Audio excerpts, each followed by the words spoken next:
Bonjour, je vous prie de reprendre place pour qu'on a un peu de retard, mais je pense qu'on peut se rattraper.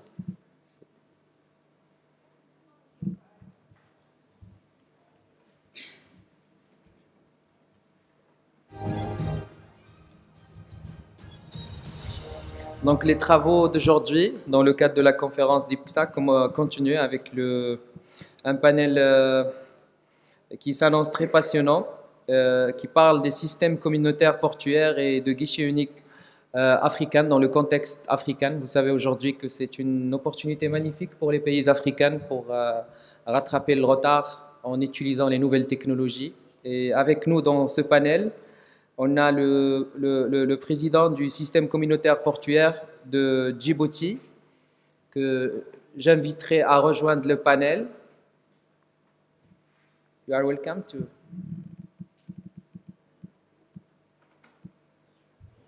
Thank you. Thank you. On a aussi avec nous Madame Ruth Wekestra qui va nous parler du soutien de la facilitation commerciale et de l'exemple marocain, de l'Alliance mondiale de la facilitation des échanges. Et on a avec nous notre ami Olivier qui va nous parler de l'expérience PCS, guichet unique intégré dans la République démocratique du Congo.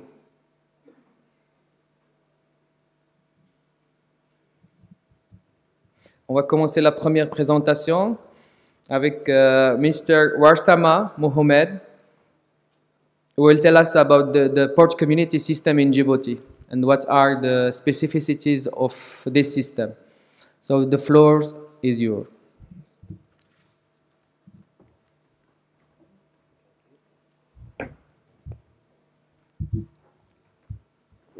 Hi. First of all, thanks for PortNet and International Port Community Associations for inviting me today here in Morocco to take part of this wonderful conference here, International Conference for Port Community Systems.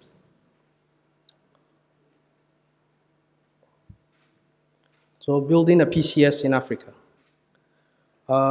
This is a subject that has been talked about a lot.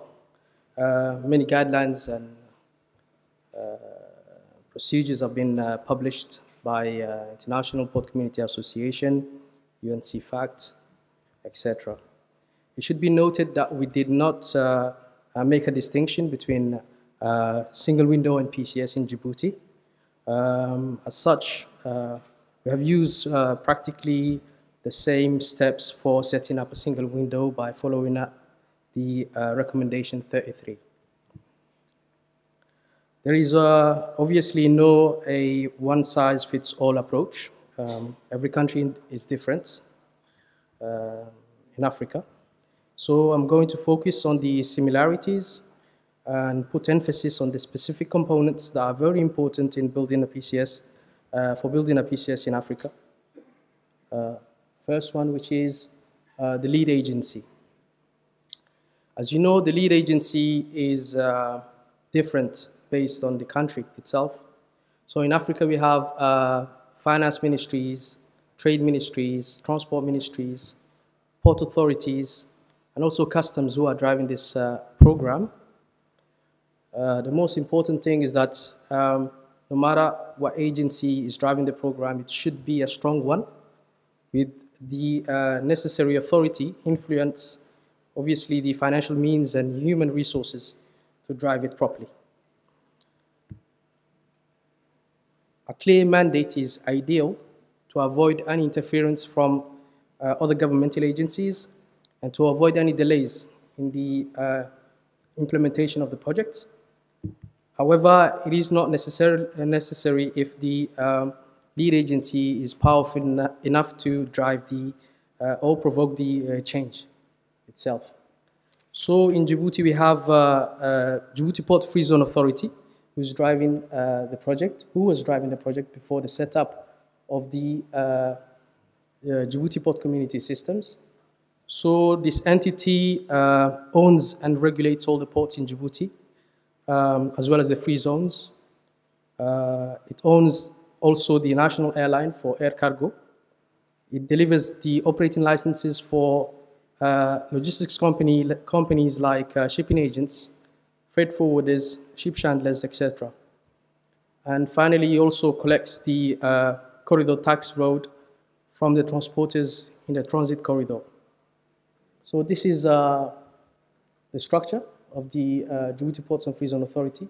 It does not come under any ministry. It goes directly under the presidency of Djibouti.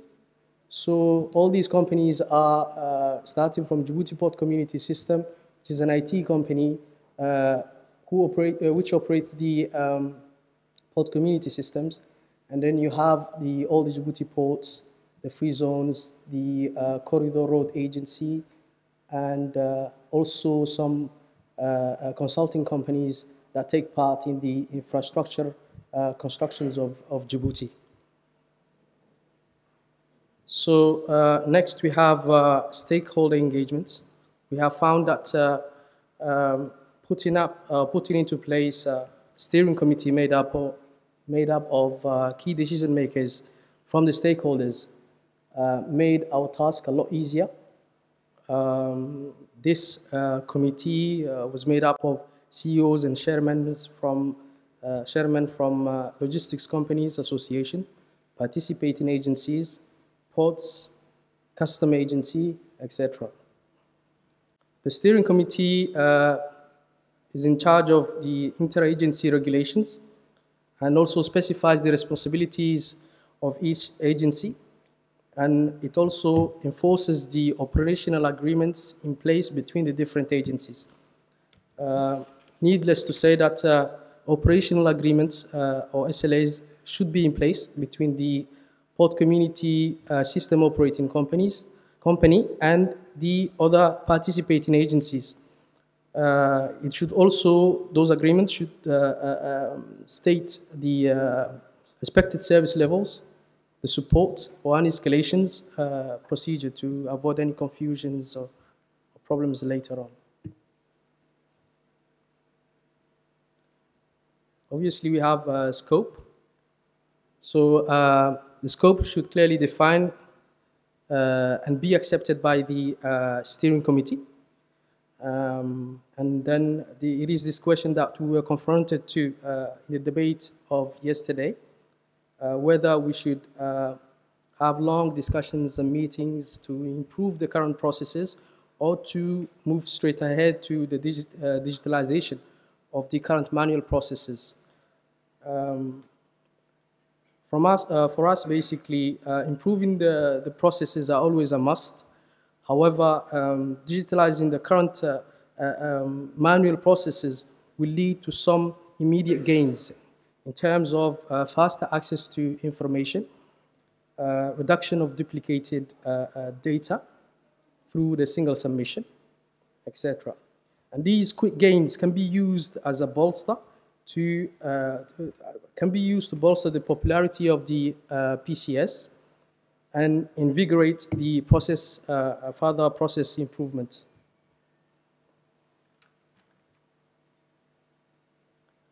Obviously, we are going to have a lot of risks. So risk control measures are very important, and adequately identifying and preparing for them will save us a lot of time and efforts in the long run towards the successful completion of the program. So these are the common risks we find in, say, Africa, and we had found in Djibouti in particular. So there was a lack of very skilled human resources in terms of who knows how to set up a port community system. There was also certain problems with the internet, and we have found it better to set up our own cable directly to the submarine cable facility that comes to Djibouti.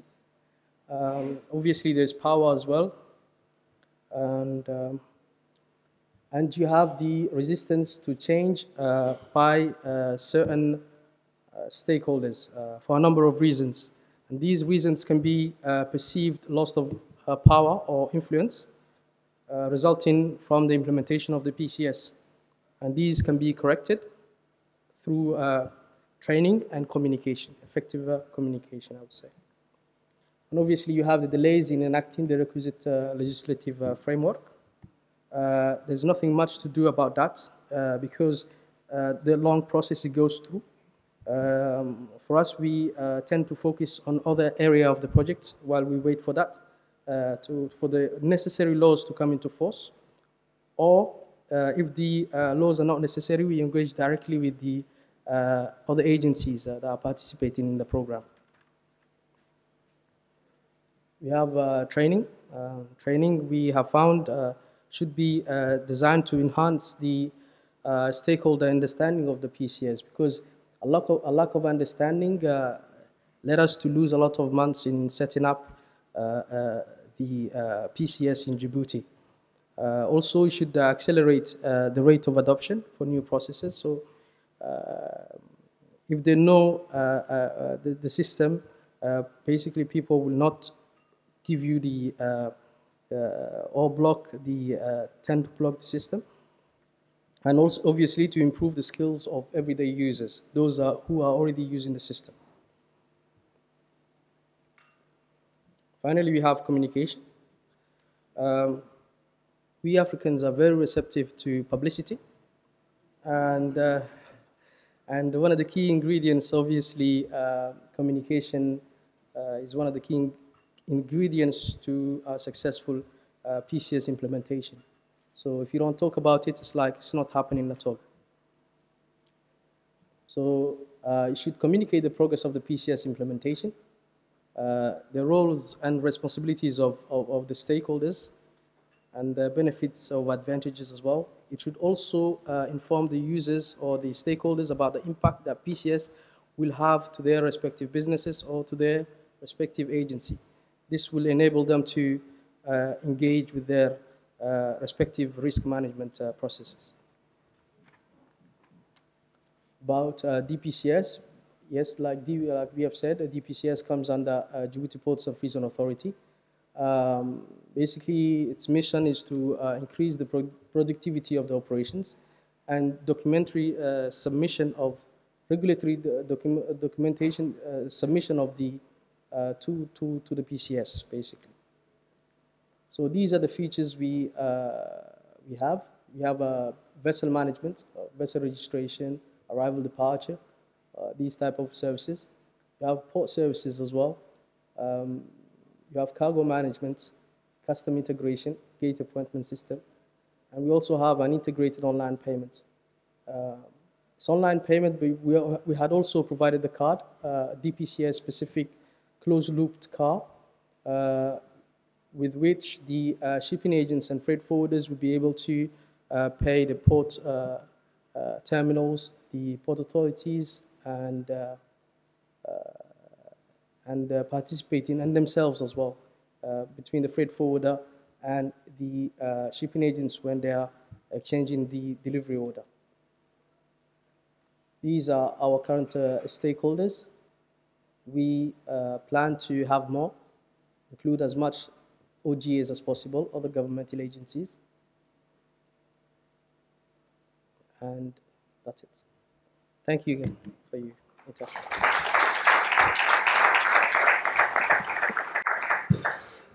Merci, M. Warsama, pour cette présentation riche et concise qui nous a donné une idée très claire sur le projet de PCS en Djibouti.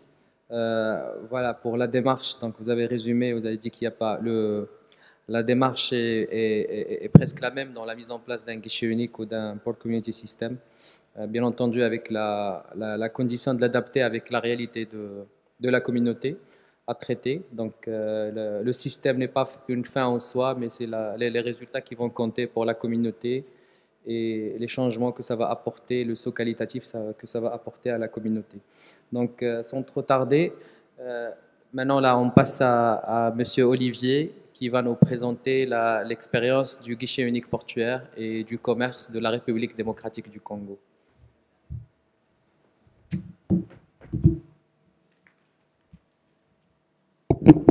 Bonjour à tous.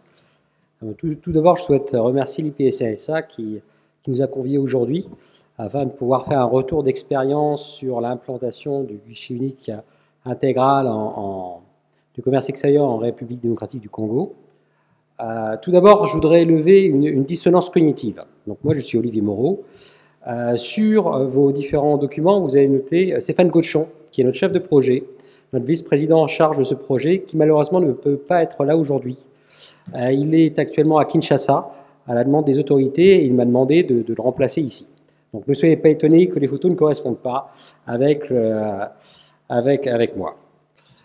En ce qui concerne la RDC et son guichet unique intégral, nous, Bureau Veritas, nous sommes opérateurs en fait de guichets uniques dans différents pays d'Afrique. Et la RDC est notre dernier projet en date et de loin le plus complexe et le plus complet. Alors, je ne sais pas faire marcher cette machine, on va voir. Ouais, ça fonctionne. Bon. Tout d'abord, j'aurais voulu souhaiter faire un point pour voir en quoi le projet au Congo, en République démocratique du Congo, en fait, incarne le type de guichet unique que nous opérons en Afrique subsaharienne. Le premier point important, c'est que c'est un projet stratégique. C'est un projet stratégique parce que dans les pays d'Afrique subsaharienne, les recettes en douane sont un élément extrêmement important, peuvent représenter 30 à 40% du budget de l'État. Donc, dans tous les cas, un PCS ou un guichet unique est quelque chose d'important, puisqu'il permet l'inclusion économique, il permet de pouvoir exporter, importer, développer l'économie. Mais dans le cas de l'Afrique subsaharienne, ça touche également aux deniers de l'État, et donc c'est un domaine qui est hautement stratégique. Parallèlement, on s'aperçoit qu'il n'y a pas forcément de système, il n'y a pas forcément d'outils existants, ce qui permet en fait d'avoir un champ d'activité très large, très rapidement. Et donc nous le comprenons comme une opportunité. Enfin, un point également important est que en Afrique, nous avons la possibilité d'avoir des guichets uniques intégrales qui reprennent à la fois la partie PCS, la partie logistique, mais également la partie administrative qui sont liées à l'import et à l'export dans le pays. On voit bien avec l'exemple de Portnet, et comme j'expliquais à mon ami Jalal, c'est très dur de promouvoir ces guichets uniques après Portnet, qui a un très bel exemple en la matière. En fait, on s'aperçoit qu'en Europe, par exemple, c'est ce que nous expliquait Frank Janssen ce matin, la notion de guichet unique administratif, guichet unique du commerce extérieur, remonte aux années 2010. La partie PCS, elle, remonte aux années 80. Je vois d'ailleurs un représentant ici de l'IPCSA, dont la société a établi son PCS en 1983. Donc très concrètement, PCS et guichet unique en Europe vivent leur vie, non pas de manière séparée, s'interfacent, parlent, mais ce n'est pas une approche intégrée. Alors qu'en Afrique subsaharienne, eh bien, comme il n'y a ni guichet unique ni PCS le plus souvent, on peut avoir une démarche intégrée extrêmement rapidement. Enfin, un dernier point, on s'est aperçu qu'il y avait une très forte volonté dans tous les pays où nous opérons, et notamment en RDC, d'avoir un bordereau de frais unique qui permette, avec ce bordereau de frais unique, de payer l'ensemble des interlocuteurs, l'ensemble des parties prenantes, qu'ils soient publics ou privés, qu'ils traitent de l'activité logistique pour l'import ou l'export, ou qu'ils traitent des démarches administratives et des droits des taxes. Et ça, c'est un élément qu'on a pu voir et qui est vraiment constitutif des différents projets que nous en avons en Afrique subsaharienne et pour lequel la RDC est un bel exemple en la matière. Comme je l'indiquais, c'est une réforme majeure parce que ça touche directement aux deniers de l'État, ça touche directement à l'inclusion du pays. Et donc, c'est la raison pour laquelle, en RDC, nous avons eu une très forte implication du gouvernement. Et même, pour aller plus loin, nous sommes l'unique exemple de partenariat public-privé qui est suivi personnellement par le président de la République. Donc, c'est vraiment un élément qu'il faut souligner, parce qu'il est extrêmement important dans le cadre de nos discussions pour la partie guichet unique du commerce extérieur avec les différentes administrations. Parallèlement, s'agissant d'un guichet unique intégral, donc intégrant également la partie logistique, bien évidemment, La partie gestion du changement ne touche pas simplement différentes administrations, au demeurant nombreuses, mais touche également tous les acteurs du commerce international. Et donc la partie gestion du changement est extrêmement importante comme dans le cadre de tous nos projets, mais également importante de par le pays. En effet, si on regarde de manière plus détaillée le contexte de la RDC, on s'aperçoit que la RDC est au cœur de l'Afrique subsaharienne, qu'il est limitrophe de 9 pays. Il y a donc 9 frontières différentes. Ces frontières peuvent être des frontières maritimes, aériennes, comme tout pays, terrestres. Il y a également des activités qui sont ferroviaires. Il y a des frontières qui sont des frontières lacustres, ou voire fluviales. Donc une très grande diversité également au niveau de la population, puisque sur place, nous sommes amenés à réaliser des accompagnements, des formations en français, en anglais, en swahili, en lingala, donc une très très grande complexité du fait de la situation géographique, sociale, démographique et économique du pays. Là, je vois qu'il est noté change, je dirais mandat ambitieux. Donc le premier mandat que nous avons reçu a été de sécuriser les recettes douanières, puisqu'on a vu que c'est un élément extrêmement important pour le budget de l'État. Ensuite, et c'est ce qui a été dit durant les 2 derniers jours, l'intérêt également est d'avoir des solutions qui correspondent aux standards internationaux, qui permettent une certaine interopérabilité, qui permettent au pays non seulement d'être cohérent en interne, mais également d'être compatible et interopérable avec l'extérieur. Et donc, nous avons pu voir que la partie standards internationaux était extrêmement importante aux yeux de l'autorité. Parallèlement, vis-à-vis de ce mandat de l'autorité, au niveau guichet unique du commerce extérieur, nous avons vu que nous traitons l'ensemble des activités logistiques.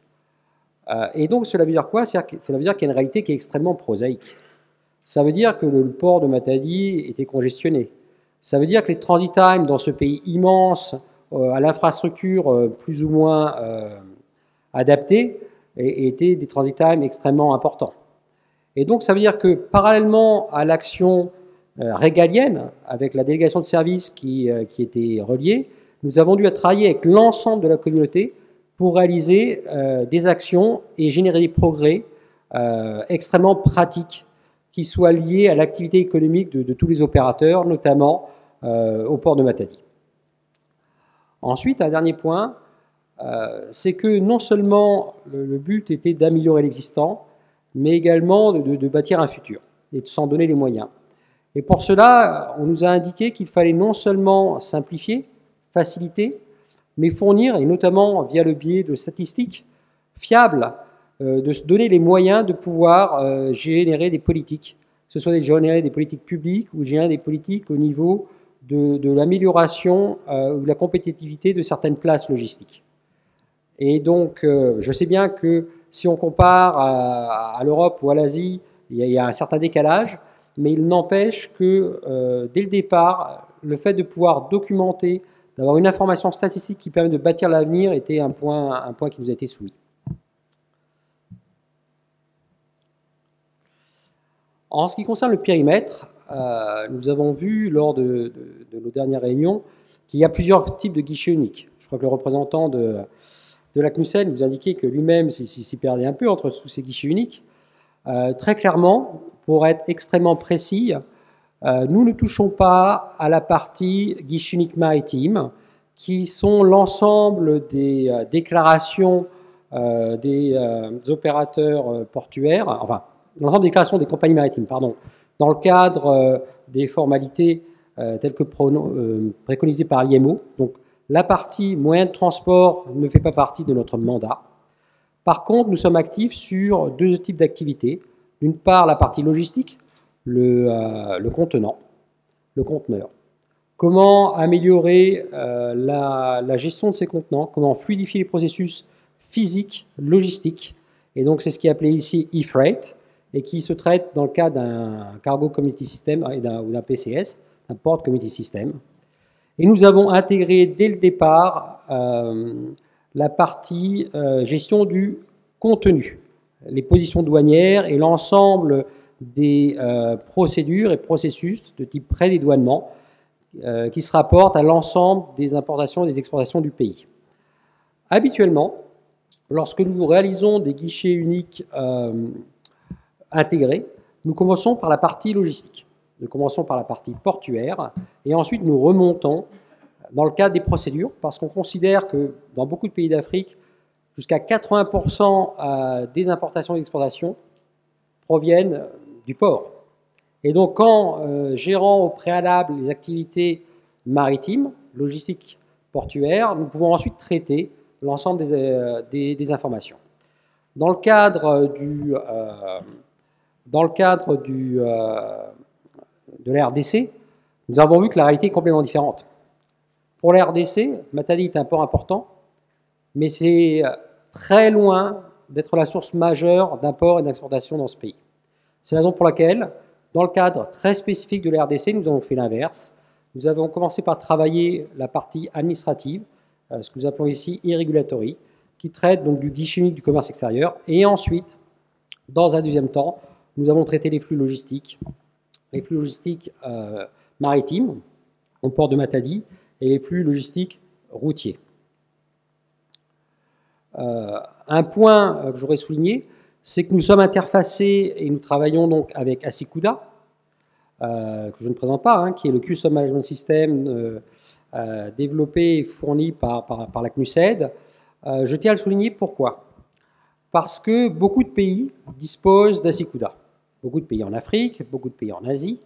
Et donc pour nous, il est extrêmement important que des solutions soient apportées qui permettent d'interfacer facilement et rapidement Asikuda avec des PCS ou des guichets uniques du commerce extérieur.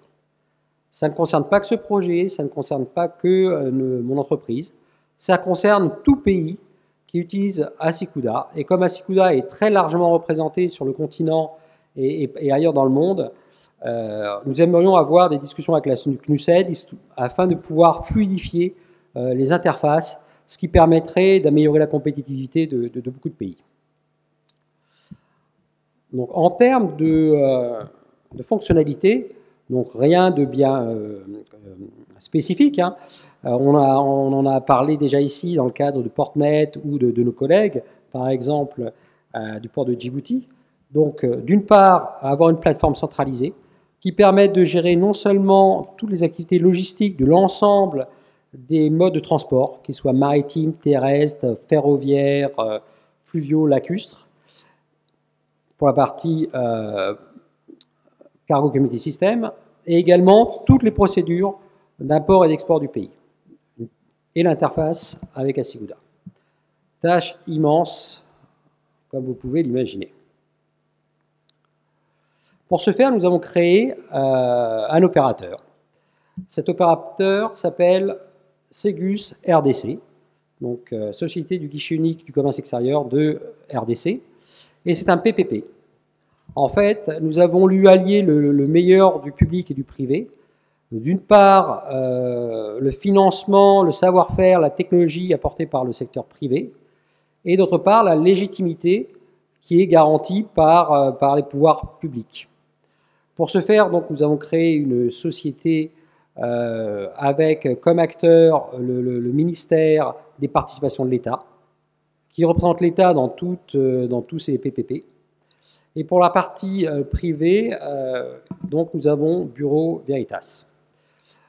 Bureau Veritas, que je vais décrire très rapidement, est connu au Maroc. Vous nous connaissez comme une société d'inspection, de certification.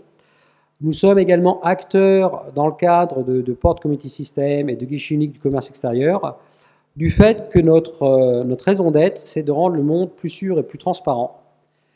Et ce qui nous rend légitime est que nous agissons dans tous les cas comme un tiers neutre de confiance. Et donc la confiance et la neutralité, elle peut se bâtir de deux manières. Soit en agrégeant la communauté, ce qui est fait la plupart du temps dans le cadre des Port Community System, nous avons la communauté qui est représentée. Soit dans le cadre de Bureau Veritas, c'est notre raison d'être, puisque nous ne sommes pas partie prenante des différentes opérations et nous créons à chaque fois des sociétés distinctes qui ne sont pas liées et pas en conflit avec nos activités traditionnelles. Et d'autre part, parce que ceci nous permet de répliquer. Ceci nous permet d'apprendre de l'implantation, du déploiement de nos guichets uniques. Actuellement, c'est notre 3e guichet unique en Afrique, la RDC. Et il est bien évident qu'à chaque fois, nous apprenons et que nous mettons à profit cette expérience pour améliorer et accélérer le développement dans d'autres pays. Et pour nous, ça nous semblait un point important. Ça permet d'assurer qu'il y ait un transfert de compétences dans le pays. Ensuite, notre activité, nous apportons la technologie, mais comme nous l'avons vu durant ces 2 jours, la technologie est importante, mais est loin d'être le cœur du projet. Le cœur du projet, bien évidemment, c'est la réforme. C'est appuyer la réforme, et pour ce faire, il y a 2 piliers.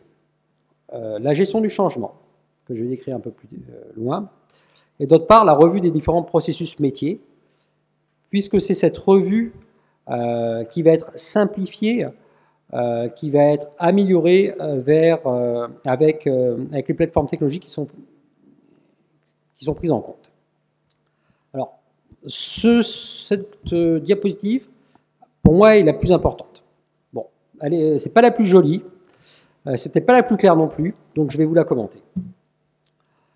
C'est un projet de réforme qui se base sur l'inclusion. L'inclusion de toutes les parties prenantes.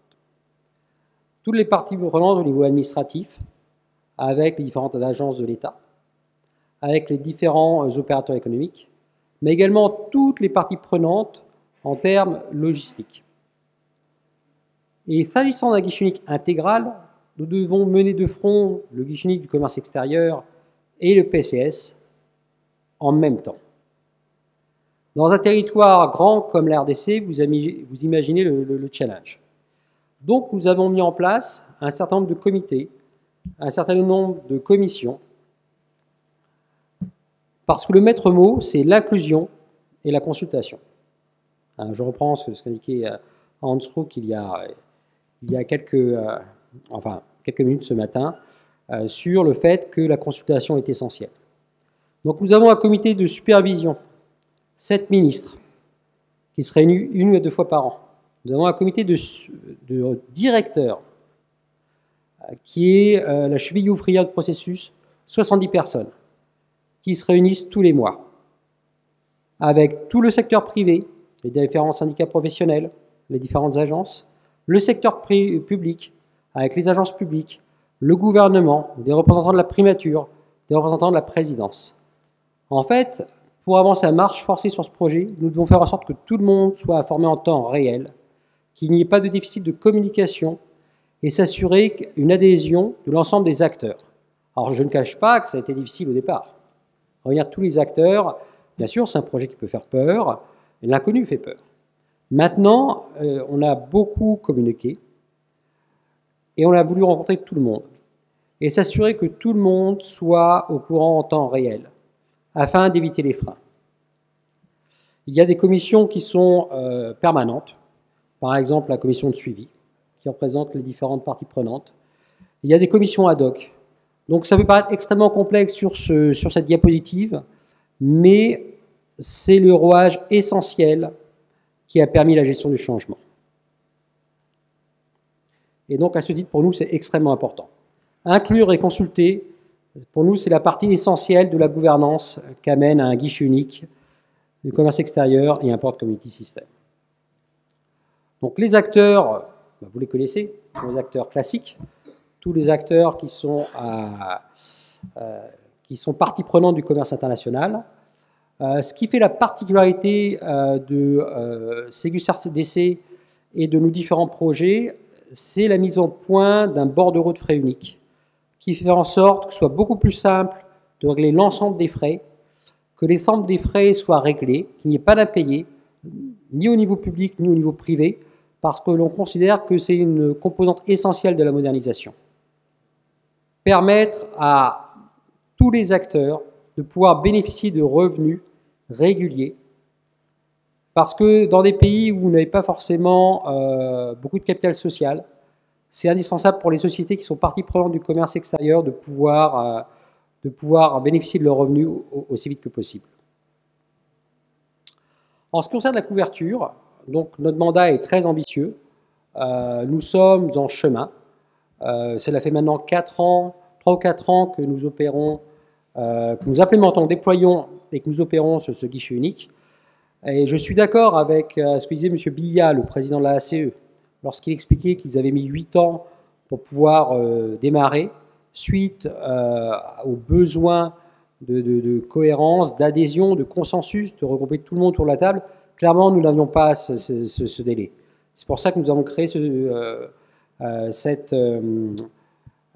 tous ces comités, afin de s'assurer de pouvoir raccourcir les délais.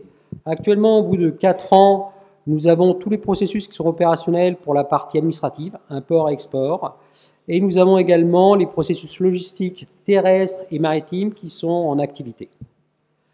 Il nous reste maintenant à traiter des plateformes aéroportuaires, 2 aéroports, de traiter également les passages transfrontaliers lacustres et fluviaux.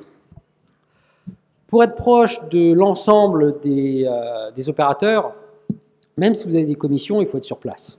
Le pays est immense et il était important d'avoir un contact avec la population. Nous avons donc créé 7 centres de support, de facilitation des échanges, partout dans les principaux centres économiques du pays, donc à Kinshasa, à Matadi, Kisangani, Lubumbashi, également dans des endroits un peu plus excentrés, comme Doma, Goma. Donc 7 centres, nous en aurons 3 de plus dans les 2 ans qui viennent. Et nous avons formé et accompagné plus de 20 000 opérateurs dans différentes langues, puisque c'est la répartition sociale et culturelle de la RDC. Et très clairement, pour nous, c'est le deuxième point essentiel. C'est outre le mandat, d'une part, et d'autre part, l'inclusion, c'est l'accompagnement. Très clairement, en termes de maturité aux nouvelles technologies, il y avait un fossé qu'on a dû combler dans certaines régions, et cela n'aurait pas été rendu possible sans assise locale. Et même si un guichet unique est national, il n'empêche que c'est localement que les gens s'en servent et que c'est localement qu'il faut les accompagner. C'est la raison pour laquelle le pays justifiait qu'on ait autant d'établissements et que nous allons augmenter le nombre de nos établissements. Donc c'est un chemin, nous sommes sur ce chemin. C'est un chemin où nous souhaitons, via la collaboration, créer de la valeur par la confiance. Donc c'est en cours. Nous avons eu le plaisir récemment d'avoir un retour de la Banque mondiale, donc il y a quelques jours, nous faisant part d'indicateurs, parce que c'est important de pouvoir se mesurer, de voir ce qui a été fait. On s'aperçoit, d'une part, qu'il y a 2 éléments qui nous plaisent beaucoup. D'une part, c'est que la Banque mondiale fait état de la formation, de l'accompagnement, et ça, c'était vraiment ce qu'on souhaitait mettre en place parce que ça nous paraissait un critère clé de succès.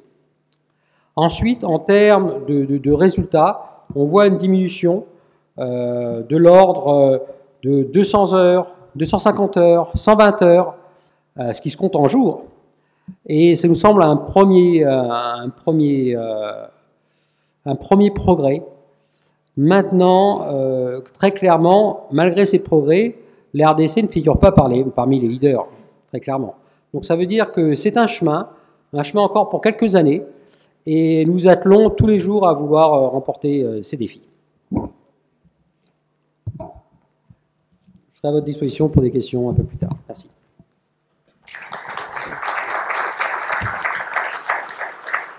Merci Olivier. Tu nous as fait un petit voyage vers la RDC pour voir comment ce pays-là a pu utiliser l'outil de guichet unique avec des spécificités très, très particulières, les contraintes du pays, ainsi de suite. Et puis aussi la finalité de l'outil, qui est un outil de soutien des politiques publiques, soit en termes de collecte des droits et des taxes, ou de fournir des statistiques et d'outils d'intelligence, on va parler, pour le pays. Donc, voilà, l'approche qui a été choisie justement, progressive de la mise en place, et puis on commence à voir déjà les résultats. Et là, il y a une image qui arrive notre talentueux Zakaria. Et je voudrais peut-être te demander de commenter un petit peu le dessin avant qu'on passe la parole à Ruth pour nous parler d'une autre expérience. Vous voyez le dessin? Voilà,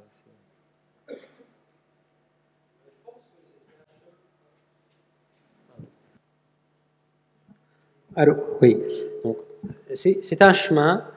Moi, j'ai confiance.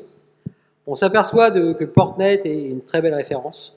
On s'aperçoit qu'en Afrique, on a maintenant 4 à 5 guichets uniques. On voit Djibouti, nous opérons au Bénin, au Togo, en RDC. On s'aperçoit que le continent prend tout ceci à bras-le-corps et donc, je pense qu'il faut avoir confiance. Ça demande beaucoup de travail, c'est un chemin. Mais je vois une certaine émulation et je pense que c'est extrêmement positif.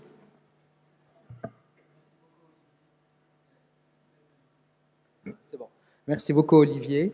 Là, on va passer à Ruth qui va nous parler d'une autre expérience. Ce n'est pas une expérience de mise en place de guichet unique, mais une action de facilitation qui est un soutien de facilitation par l'Alliance mondiale de la facilitation des échanges dans le contexte marocain. Merci beaucoup, Ruth. Mais tu peux commenter aussi si tu veux le dessin.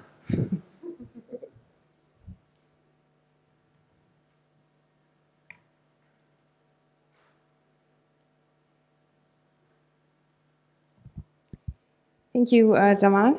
Thank you for this invitation. Thank you for having me. And thank you for giving me the opportunity also to present what we are doing here in Morocco in the broader context, actually, of what the Global Alliance for Trade Facilitation does. So I will ask you to come with me on a journey globally and to depart a bit from that focus on the African continent. I will start with explaining who are we, what do we do in the world, and then talk a bit about some of the other project countries.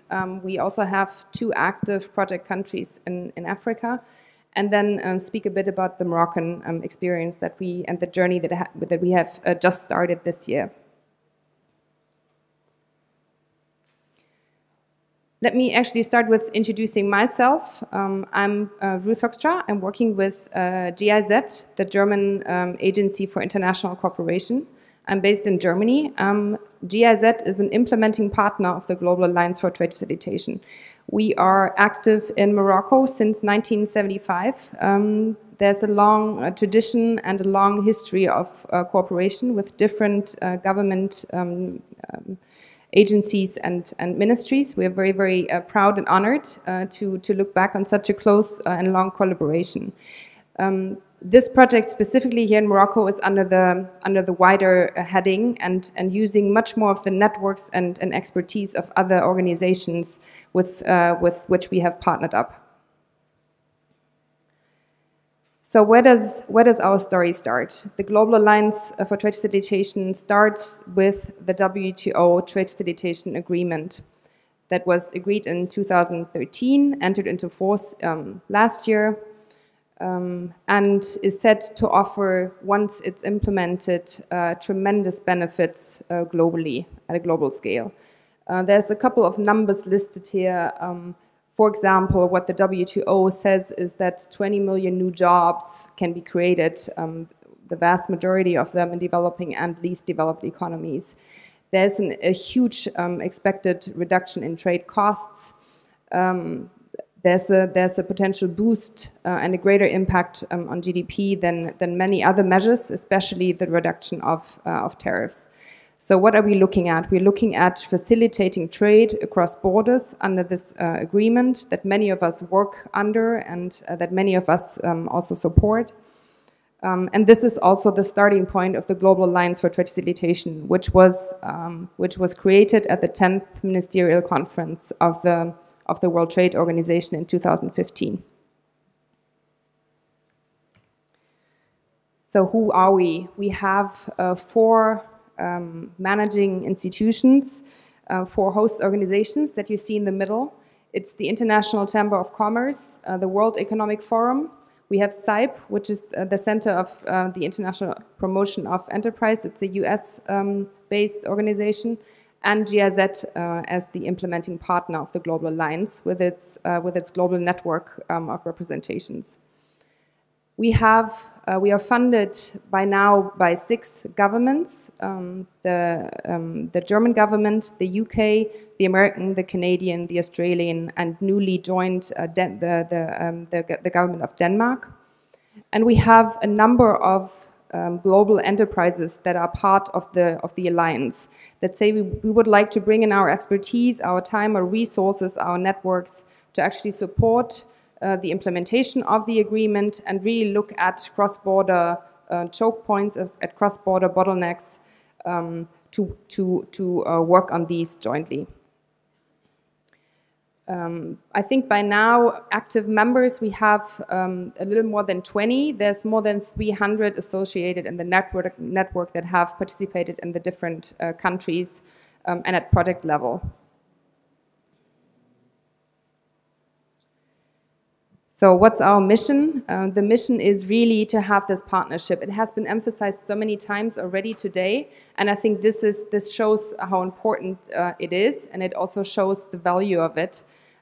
Let's bring together the public and the private sectors as equal partners to actually then identify and deliver commercially relevant trade reforms.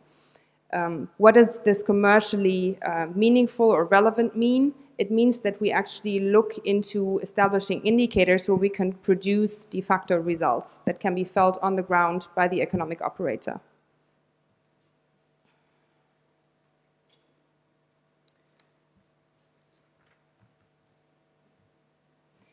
How do our projects look like, and how do we actually bring together this community?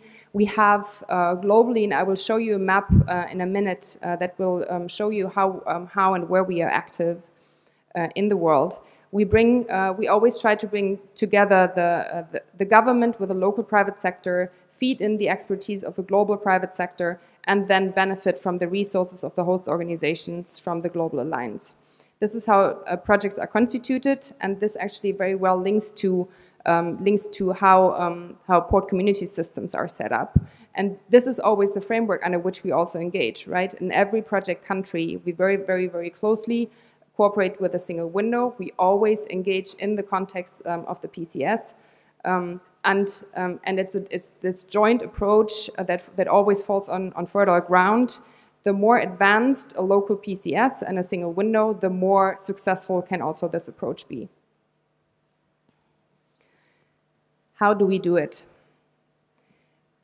There are different ways of having a global alliance project in a country. One is the private sector clearly says this is a country of interest to us, whether it's the local private sector or the international private sector. Another one is that a country definitely is very much pushing forward with its own national agenda in simplifying, digitizing, rationalizing trade, facilitation processes, and looking at reducing the time and cost of trading. This is, for example, very strongly the case here in Morocco, where there has been a lot of work already done, where the country has been engaged in reforms for a long period of time, with a lot of achievements already in place that are well known and appreciated by the private sector also. We have one of the lead guidelines for us is to actually build the projects from the ground up. Like I say, there's also a Global Alliance project, a cooperation here with Morocco, with the different project partners, and it's very, very important that we don't impose any trade facilitation reforms, but that we support the ongoing efforts that are there and support them as engineers, as accelerators, to actually help the country promote its trade facilitation reforms. We also focus very specifically on technical, smaller issues. We don't want to guide the political agenda. We focus on small technical issues, bring in the expertise from abroad, support the country itself in presenting its best practice abroad, and by then try to achieve results in a shorter period of time that then function as best practice for other sectors and can be used. And it's a very different approach. I mean, GIZ is a development cooperation institution, and this focus on results in a short time frame, it's a very innovative approach where the private sector actually helps us in achieving this. Here you can see where we are active globally. I hope it's not too small. So these are all the countries where we are either engaged in or considering engagement or are preparing projects. So for example, in Argentina, we are preparing a project, but it's not at the stage of implementation yet.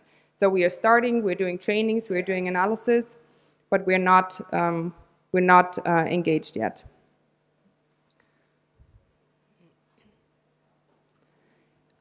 You can see that in Africa, we are also active in Ghana and Kenya. These are two of our countries where we have active projects. In both countries, we work with the customs administration in facilitating pre-arrival processing of documents to actually take away the burden from the goods entering the country and doing all the necessary paperwork only then. In both, are there representatives from Ghana or Kenya here? Do we have anyone from one of these two countries? Okay. Would have been really interesting to hear your perspective on this. In both countries, we look at pre-arrival processing in order to bring down the time associated with importing into the countries. In both countries, like here in Morocco also, we work under the National Committee for Trade Facilitation, which, for example, in Ghana has established a technical committee directly dealing with pre-arrival processing as the framework for the project.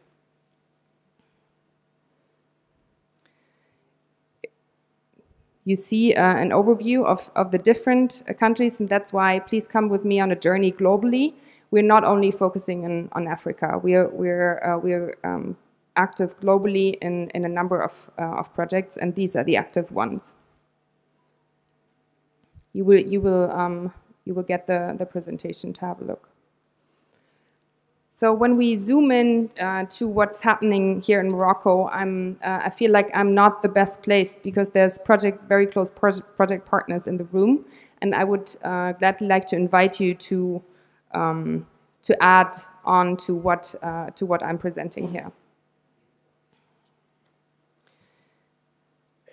So generally, we have engaged in 1.5 years of consultations and preparations, and I'm very gladly announcing that the project has been kicked off or is going to be kicked off this week officially. We have started project activities in September.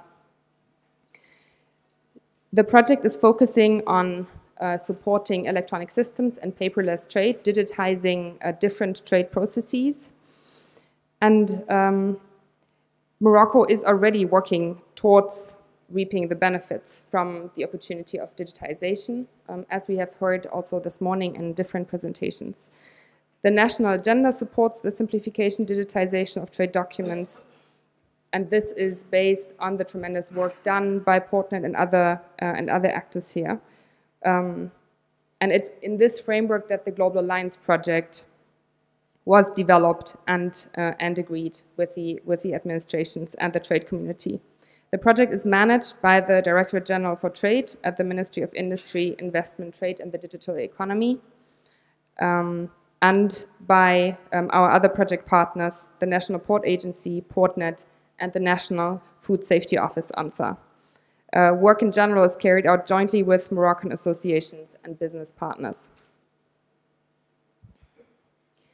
The project has two components, which both very much rely on their interconnectedness on the single window and the electronic systems that are in place here.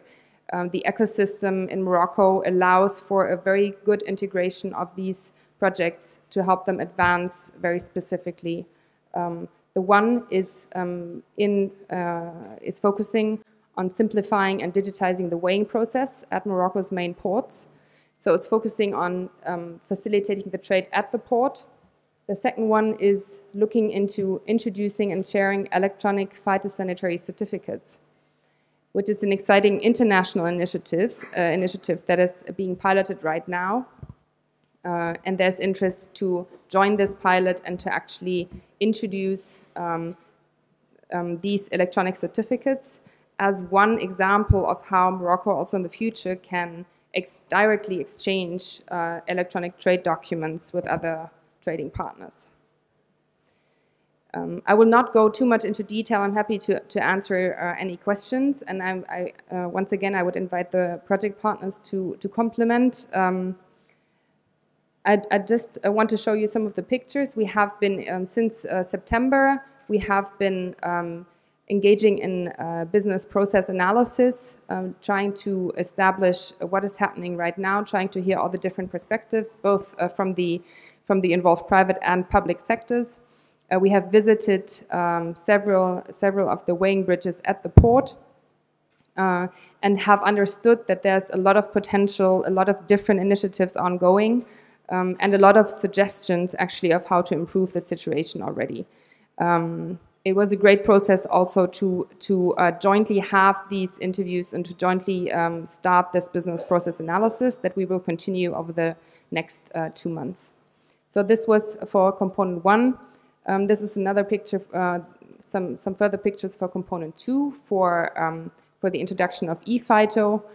On the left, you see a training that actually Frank and Tom and another expert working with us delivered in October.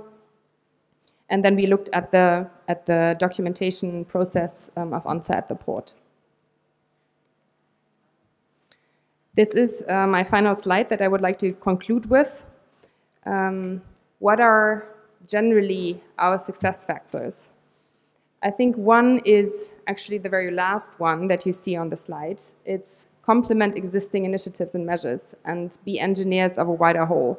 Provide very focused, result-oriented action, and that can be then applied at a more global scale. What does the Global Alliance otherwise bring in? And I think I've referred to several of these points already, that we try to bring in and build on what the private sector is saying as what's happening on the ground very much, that we provide international benchmarks and the exchange of best practices in both directions, that we indeed contribute expertise on data and process analysis, and that these projects are jointly implemented, clearly defined and very much focused on what can be achieved also within the project framework. As you can see from the timeline, these projects are usually projects of around 2 years, which is not a lot of time to achieve change. All of us know that. And that's why we are actually very much hoping for establishing a best practice also within the Global Alliance framework to showcase this joint project in Morocco actually, and see how we can continue and use these experiences also in other countries to help them. Thank you.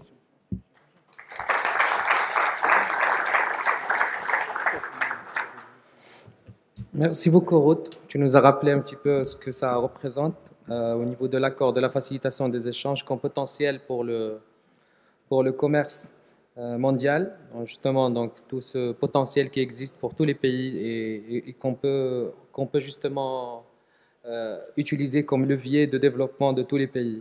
C'est un joli exemple que tu as présenté. Je suis personnellement impliqué et je peux témoigner que c'est un très très joli exemple, un très beau exemple de partenariat public-privé et d'initiatives qui montent d'en bas, qui répondent à des problématiques très concrètes, très pragmatiques et qui peuvent être mises en place très rapidement avec la participation de toutes les parties prenantes. Donc, est-ce qu'il y a des questions dans la salle? On va vous passer les micros.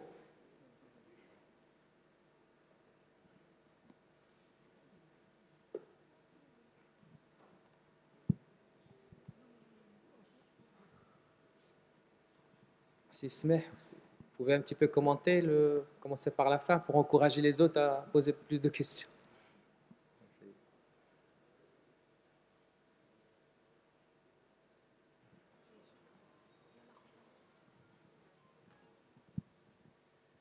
Voilà, merci. Donc, Smih Mohamed, donc, chef de la division des systèmes de formation au sein de l'ANSA.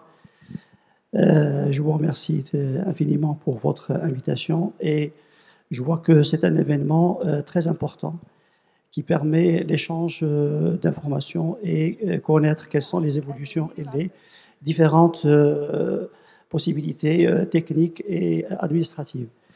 Effectivement, l'ANSA, elle mène un projet avec l'Alliance mondiale pour la gestion et l'échange électronique des résultats du contrôle phytosanitaire avec les pays tiers, à travers la mise en place d'une interface avec le e-Phyto. Donc le e-Phyto, c'est un hub qui permet à chaque pays disposant d'un système qui permet l'élaboration de certificats phytosanitaires de se connecter au e-Phyto, bien sûr avec un code et une signature électronique, et ce hub qui permet effectivement de la reconnaissance du code et du certificat et de garantir qu'en quoi qu'il n'est pas, dirais-je, falsifié, et se charger de le transmettre directement vers le pays de destination. Donc, c'est une solution qui est très importante du moment qu'elle va permettre l'échange des certificats phytosanitaires entre les pays de destination et le pays de provenance. Et ça va éviter également de faire des reconnaissances bilatérales entre pays, chose qui n'est pas très pratique. Donc, voilà, donc je vous remercie infiniment. Merci beaucoup, c'est Smeh. C'est Karim. Merci. Moi, j'aurais une question pour Olivier par rapport à Segus. J'ai été donc, à Kinshasa en 2017 pour une mission d'évaluation de la plateforme Segus. Quand on avait terminé notre mission, donc Segus était encore au stade donc, du déploiement et était, je crois, il n'y avait pas encore la connexion avec les services donc, de la douane. Donc aujourd'hui, où vous en êtes exactement, sachant que vous avez commencé à facturer avec le bordereau de frais depuis le démarrage à raison de $100, je crois, par dossier. Est-ce que c'est le cas? Et où vous en êtes en termes de déploiement des fonctionnalités?